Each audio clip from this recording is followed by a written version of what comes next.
Active और passive voice एक ऐसा सेक्शन जो आपके सभी एग्जाम में, एकेडमिक हो या कॉम्पिटिटिव एग्जाम हो, हर जगह आपके पूछे जाते हैं।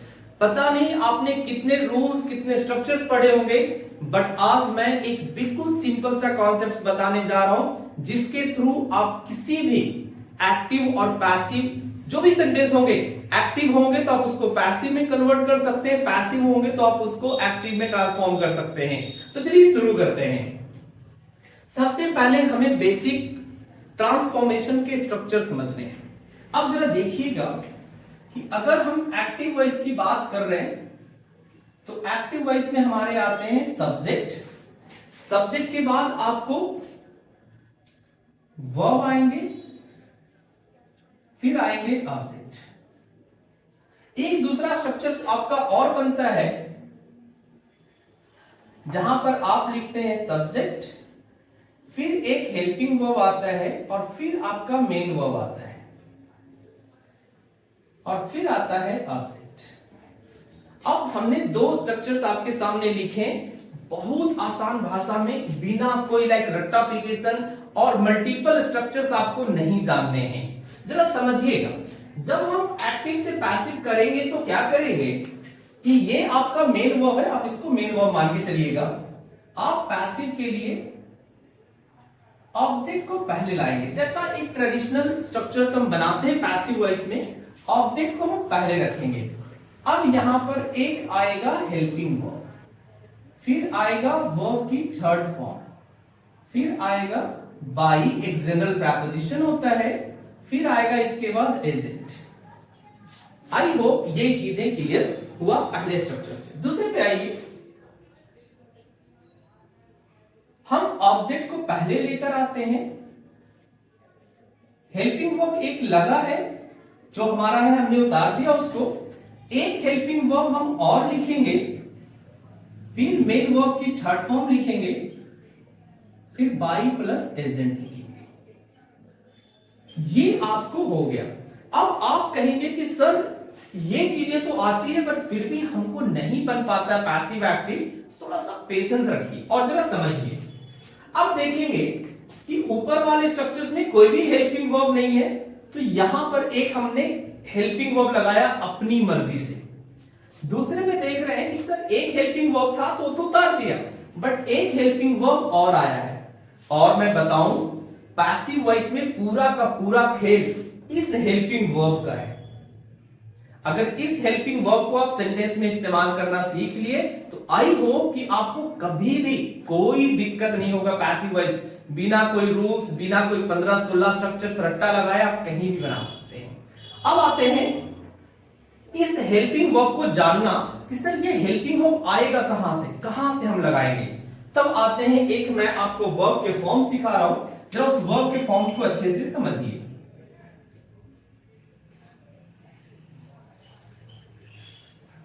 वर्ब फॉर्म्स, इसके बाद डिटेल पैसिव वॉइस का वीडियो में लाऊंगा, कोई दिक्कत नहीं है, बट ये उन बच्चों के लिए जिनको आता तो है लेकिन वो कंफ्यूज होते हैं। तो देखिए वर्ब फॉर्म्स मैं आपको सिखा रहा हूं कि किसी भी वर्ब में जब आप जाते हैं तो एक V1 और दूसरा एस या ईएस वर्ब फॉर्म बनता है, दूसरी V2 फॉर्म बनती है, तीसरा V3 फॉर्म बनता है, चौथा ING फॉर्म बनता है। यहां तक हो गया and I hope may be शायद वीडियो थोड़ा बड़ा हो जाए, ठीक है, बट कोशिश करूंगा शॉर्ट रखने की। तो देखिए हम आपको वर्ब फॉर्म कौन सा सिखा रहे हैं, हम सिखा रहे हैं कि आपको याद रखना है बी का वर्ब फॉर्म। तो यहां पर आप बी के फॉर्म्स में लिखेंगे बी, इज, एम, आर, यानी V1 और एस और ईएस मिला के 4 फॉर्म्स हैं आपके। अगर हम V2 की बात करें तो ये है आपके वाज और वर, ठीक है। तीसरे फॉर्म्स की बात करें तो ये बनेगा बीन, चौथे की बात करें तो ये बनेगा बीन। पहले आप इसको याद करिए कि जब हम वर्ब फॉर्म्स की बात कर रहे हैं, जब हम V1 की बात करेंगे तो हम इज एम आर की बात कर रहे हैं, V2 की बात कर रहे हैं तो वाज वर की बात कर रहे हैं, V3 की बात कर रहे हैं तो बीन, और ING पे जा रहे हैं तो वो आपका हो गया बीन। इतना समझने के बाद जिसको मैंने घेरा है, यहां पर बेसिकली ये बी का हेल्पिंग वर्ब जाता है। ध्यान रखेंगे कि ये किसका फॉर्म होगा, ये बी का हेल्पिंग वर्ब होगा। क्लियर यहां तक?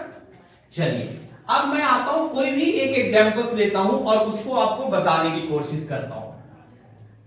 एंड आई होप यहां पे मैं एक एग्जांपल्स लिख लेता हूं। I teach English. I teach English. अब किसी ने कहा कि सर इसका पैसिव फॉर्म हमें बना दीजिए। ठीक है, अब कैसे बनेगा पैसिव फॉर्म जरा समझिएगा। हमने कहा कि ऑब्जेक्ट को आप शुरू में लेकर के आइए तो आप इंग्लिश को पहले लाएंगे।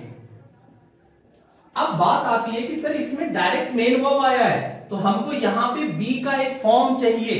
इस पॉइंट को समझिए थोड़ा सा, सारा लॉजिक बी के वर्ब जो बी फॉर्म्स है ना इसी पे डिपेंड करता है। अब सर हमको क्या करना है कि ऑब्जेक्ट के बाद एक हेल्पिंग वर्ब चाहिए। अब ये सर बी का फॉर्म होगा। अब बी का फॉर्म मैंने आपको यहां तक बता दिया है। अब कौन सा चयन होगा, कौन सा बी का फॉर्म आप लेकर आएंगे, ये सोचने वाली बात है। जरा देखिए, अब आपको क्या करना है, मेरी बात को ध्यान से आप 2 बार सुन लीजिएगा इस वाली पॉइंट को। ठीक है, ये टीच का फॉर्म पहले आप चेक कीजिए। जो आपका मेन वर्ब है ना उसका फॉर्म आप चेक कीजिए। तो आप कहेंगे कि सर ये V1 है। टीच कौन सा फॉर्म है? V1 है। अब V1 है तो सर B का आप V1 फॉर्म सेलेक्ट कीजिए। कौन सा फॉर्म सेलेक्ट करना है? V1। तो भैया B है, इज है, एम है, आर है। तो इतना तो लॉजिक हमारे पास है कि सर B का यूज करें या इज एम आर का यूज करें। तो भाई इसके साथ यूज होगा इज, यानी इज एम आर का पैटर्न यूज होगा। फिर हमने कहा कि जब आ जाए तो मेन वर्ब को V3 में ट्रांसफॉर्म कर दीजिए। तो जो टीच है उसको आप लिख दीजिए डॉट। क्लियर? अब डॉट के बाद लगाइए बाई और आई चेंज हो जाएगा मी में। हमने ना तो कोई आपको एक standardize like tense wise structures पढ़ा है ना कुछ, और आसानी से हो गया। अब देखिए कहीं स्पेस बनता है तो मैं यहां पर एक एग्जांपल लिखना चाहूंगा। ऐसे अटपटा सा कुछ भी मैं ले लेता हूं। चलिए मैं लेता हूं एक मॉडल वर्ब का, she can beat you. Record करते हुए स्टोरेज कम हो गई। तो मैंने आपको बताया कि शी कैन बीट यू, हमने एक ऐसे अटपटा सा सेंटेंस लिया मॉडल वर्ब का। ठीक है, अब इसको आप ट्रांसफॉर्म कीजिए। तो हमने लिखा कि पहले हमको मेन वर्ब का फॉर्म पता कर लीजिए। क्या लिखा हुआ है? V1। अब शुरुआत करिए, यू को आप पहले लेकर आइए। अब यू पहले आ गया।